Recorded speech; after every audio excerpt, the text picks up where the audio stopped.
Good evening. Let's talk about the internet, that magical place where you can watch a cat play a tiny piano, learn how to bake sourdough bread that looks vaguely like a foot, and, crucially, express your opinions. It's our modern-day town square, a sprawling digital metropolis where ideas are supposed to fly free.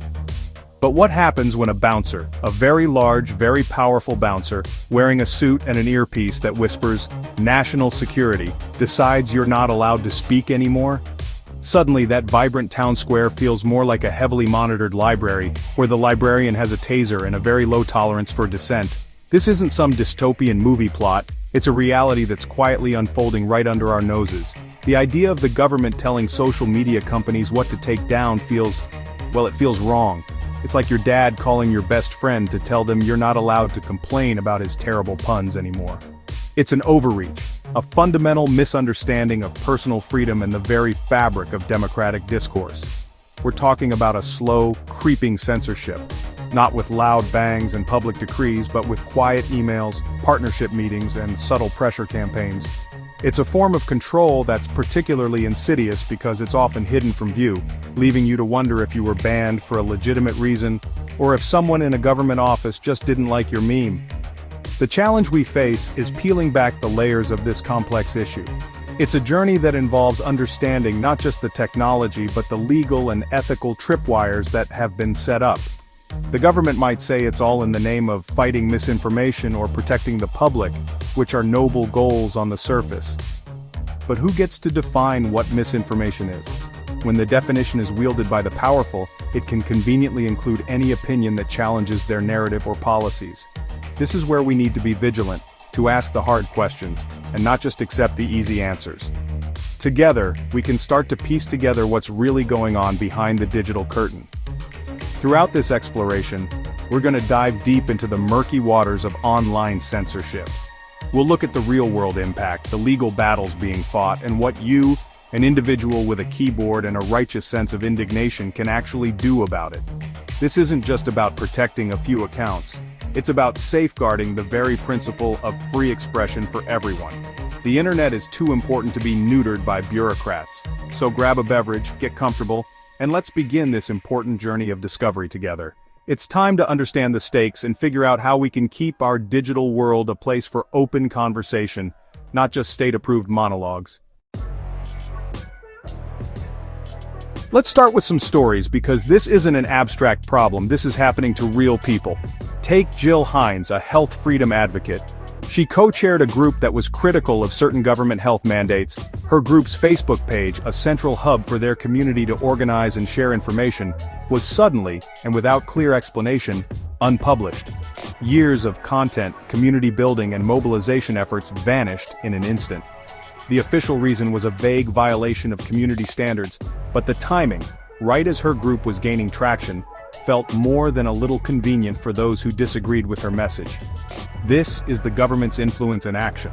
A quiet suggestion to a platform and a dissenting voice is effectively erased. Then there's the case of journalists. People like Michael Schellenberger and Matt Taibbi, who released the Twitter files, found themselves in the crosshairs.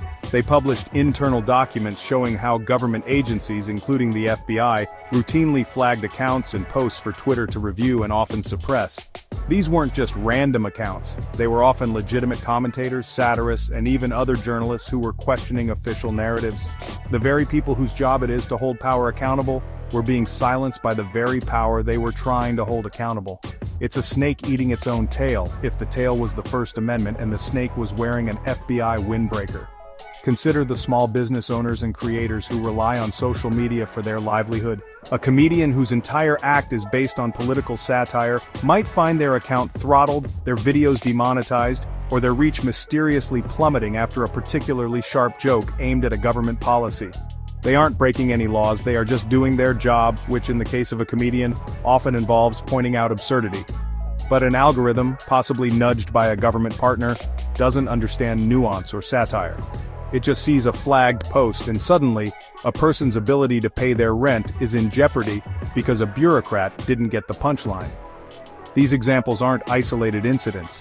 They are part of a pattern, a disturbing trend where the line between platform moderation and state censorship has become dangerously blurred. The government found a loophole. Instead of censoring people directly, which is flagrantly unconstitutional, they can just encourage private companies to do it for them. It's a form of censorship by proxy, a way to achieve an unconstitutional end through technically legal means. And as we continue to unpack this, you'll see just how deep this rabbit hole goes and why it's so critical that we keep searching for the truth together. The more we learn, the better equipped we are to fight back. So why is this government-led silencing so fundamentally wrong? At its core, it's a gross violation of trust. In a democracy, we operate on the principle that the government serves the people, not the other way around. We give it power with the explicit understanding that it will protect our fundamental rights, not undermine them. When government agencies start acting as the arbiters of acceptable speech online, they shatter that trust. They are essentially telling the public, "We don't trust you to think for yourselves. We don't believe you can distinguish between different ideas, so we'll just remove the ones we don't like." This is profoundly condescending and deeply undemocratic. This creates a chilling effect that ripples through the entire society. If you see others being deplatformed or silenced for expressing a certain viewpoint, you are far less likely to express that viewpoint yourself, even if you believe it's valid. You start to self-censor, you second-guess your posts, you avoid sensitive topics. The vibrant, chaotic, and beautifully messy public debate that is essential for a healthy democracy slowly dies down. It is replaced by a sanitized, homogeneous monologue where only the safest, most approved opinions are voiced. This is the death of intellectual curiosity, and the birth of an echo chamber curated by the powerful. Furthermore, this practice poisons the well of public discourse. It fosters an environment of suspicion and paranoia. When people feel that the game is rigged, and that powerful forces are manipulating the information they see, they lose faith in institutions altogether. They start to question everything, not out of healthy skepticism, but out of a deep-seated belief that they are being constantly deceived.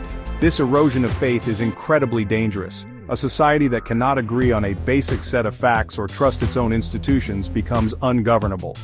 The government's attempt to control the narrative ends up destroying the very possibility of a shared narrative. Ultimately, silencing dissent is a sign of weakness, not strength. A government that is confident in its policies and its position should be able to withstand criticism. It should welcome debate and be able to defend its ideas in the open marketplace of thought.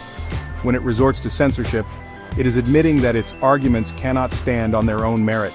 It is choosing coercion over persuasion. And that is a path that historically has never led anywhere good. As we continue to investigate this, it becomes clearer that protecting free speech isn't just a legal issue, it's an ethical imperative for a free society. Now, let's talk about the big one, the First Amendment to the United States Constitution. It's short, sweet, and to the point. Congress shall make no law abridging the freedom of speech. It seems pretty clear, right?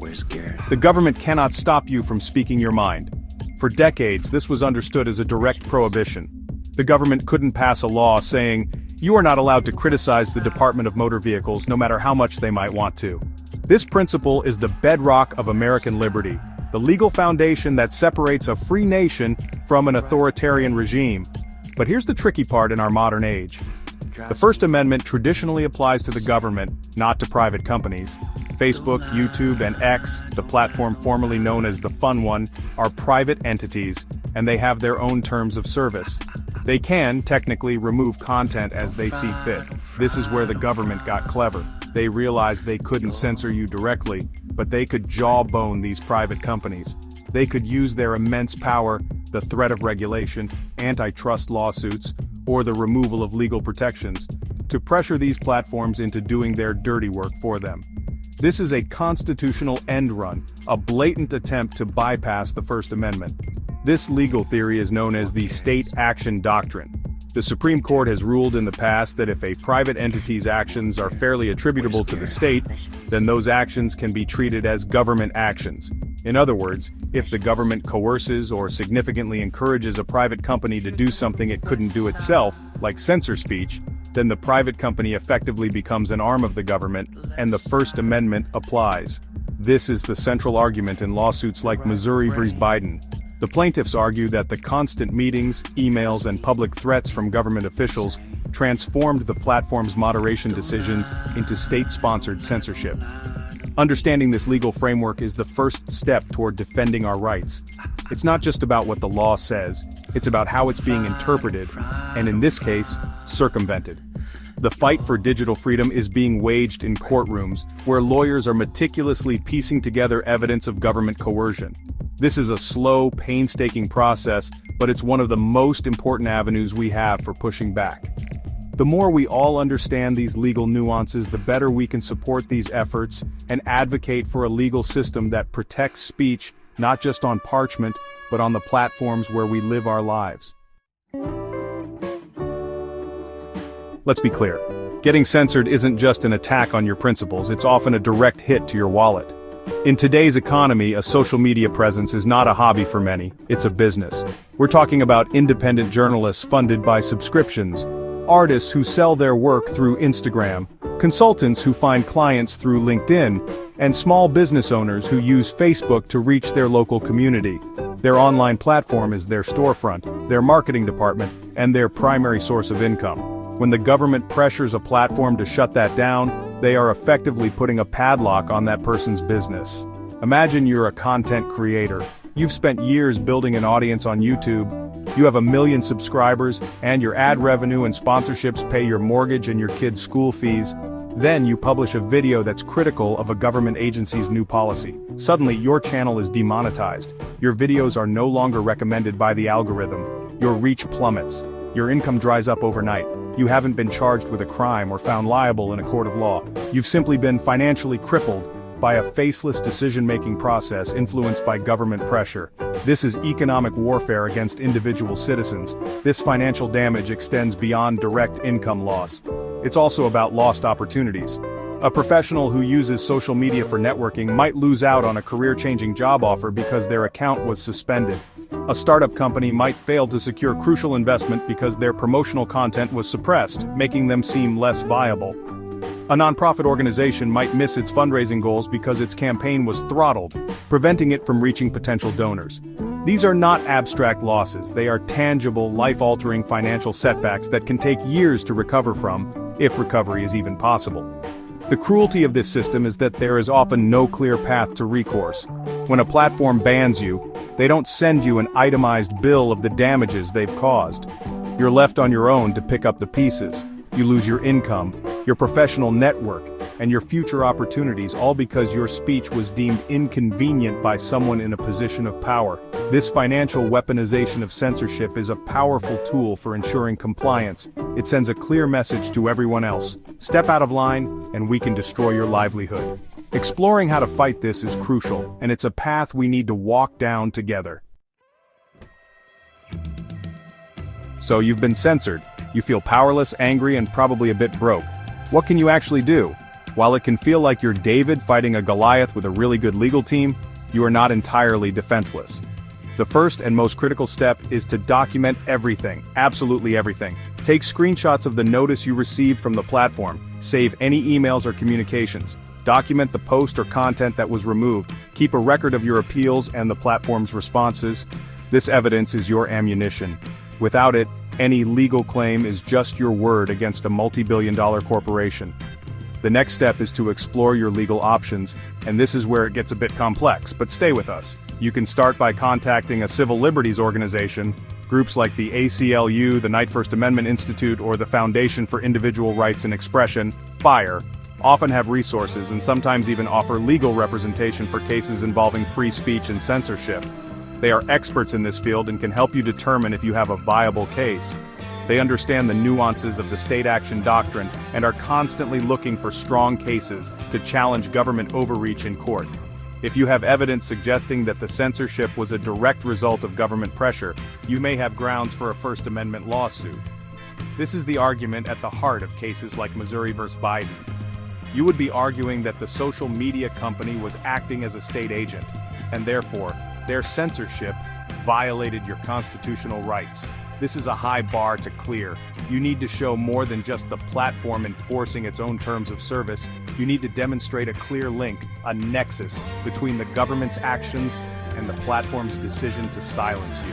This is where your meticulous documentation becomes absolutely vital. It's also worth investigating if your state has laws that offer additional protections. Some states have proposed or passed legislation aimed at preventing social media platforms from deplatforming users without a clear and consistent process. While the legality of these state laws is still being tested in court, they represent another potential avenue for recourse. The key takeaway here is not to give up. The legal system is slow and often frustrating, but it is one of the most powerful tools we have. By understanding your rights and diligently preparing your case, you can begin the process of fighting back.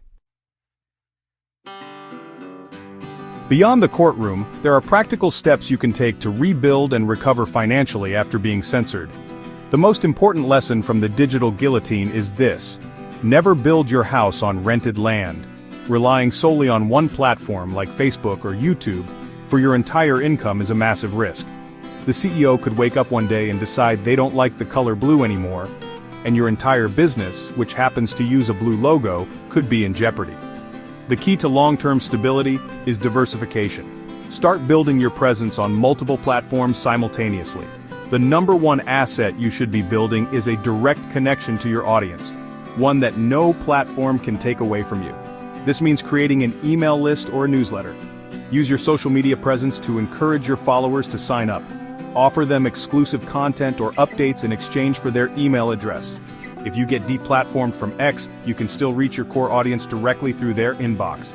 Platforms like Substack, Ghost, or ConvertKit make this incredibly easy. Your email list is your insurance policy against censorship. It's a portable community that you own and control. Think about creating your own independent website. This can serve as a central hub for all your content. You can post your articles, embed your videos, host it on censorship-resistant platforms like Rumble or Odyssey, and host your own community forums. Owning your own domain gives you a permanent address on the internet that cannot be taken away by a Silicon Valley moderator. It requires more work to build and promote, but the security and independence it provides are invaluable. It's the digital equivalent of owning your own home instead of being at the mercy of a landlord who can evict you on a whim. Finally, explore alternative monetization strategies that are not dependent on the whims of big tech ad revenue. This could include direct support from your audience through platforms like Patreon or Buy Me a Coffee. You can also sell merchandise, offer consulting services, write a book, or create online courses. By creating multiple streams of income, you make yourself more resilient. If one stream is cut off by censorship, the others can keep you afloat. Rebuilding is not easy, but by taking these strategic steps, you can create a more robust and censorship-proof career. It's a journey of empowerment, and we're here to find those solutions with you. Fighting back against censorship isn't just a job for individuals and their lawyers, it's a collective responsibility. A better, freer internet requires a community defense. One of the most powerful things we can do is support alternative platforms and technologies that are built on the principles of free speech and decentralization. This means giving platforms like Rumble, Odyssey, and Locals a try. The more users and creators that migrate to these services, the more viable they become as competitors to the established giants. A competitive market is a healthy market, and it forces all platforms to be more responsive to the needs of their users. We must also become more vocal and organized in our advocacy. This means contacting your elected representatives, your members of Congress, your senators, and telling them that you want strong legal protections against government-coerced censorship. Tell them you support investigations into the relationships between government agencies and tech companies. They need to hear from their constituents that this is not a niche issue. It is a fundamental concern for a huge number of voters. Public pressure is a powerful motivator for politicians. A flood of letters and phone calls can have a far greater impact than you might think. Supporting journalism and organizations that are dedicated to exposing this problem is also crucial. When journalists publish stories based on leaks like the Twitter files, or when civil liberties groups file lawsuits against the government, they are doing the hard work of holding power accountable. We can support them by sharing their work, donating if we are able, and paying for subscriptions to independent news sources. An informed public is the greatest threat to a would-be censor. The more light that is shined on these backroom deals and pressure campaigns, the harder it is for them to continue. Ultimately, the most important part of this community defense is a cultural shift. We need to relearn the value of tolerating speech we disagree with. The solution to bad speech is not censorship, it is more speech. It is robust debate, sharp counter-arguments, and even ridicule. When we call for the deplatforming of those we dislike, we are simply sharpening the tools that will eventually be used against us.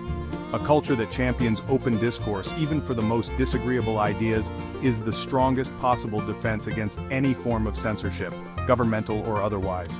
This is a long-term project, but one we must all commit to.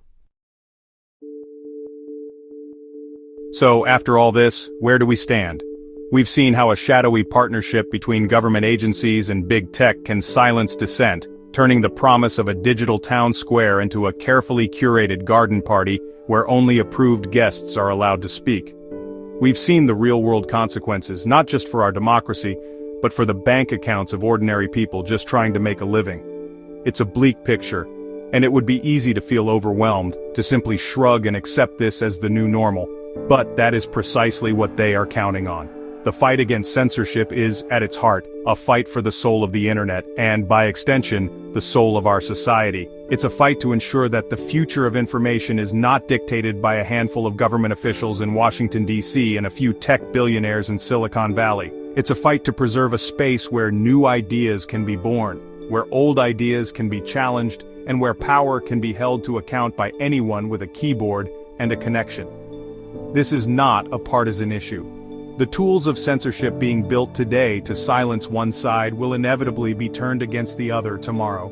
The path forward requires courage, persistence, and a healthy dose of skepticism. It requires us to do the work, to document censorship when we see it, to support the legal battles being fought on our behalf, to diversify our online presence, and to demand more from our elected officials. It requires us to be brave enough to listen to ideas we find offensive and confident enough to rebut them with better ideas rather than calling for the censor's gavel. We need to be active participants in this struggle, not passive observers. Your voice matters, your opinion, your story, your ridiculous meme. It all contributes to the rich, chaotic, and vital tapestry of public discourse. Do not let anyone convince you that it is worthless or dangerous. Your voice is your power, and right now that power is under threat. The time to be silent is over. It's time to get loud. It's time to ask the hard questions, demand transparency, and fight for your fundamental right to speak freely. Because if we don't, who will?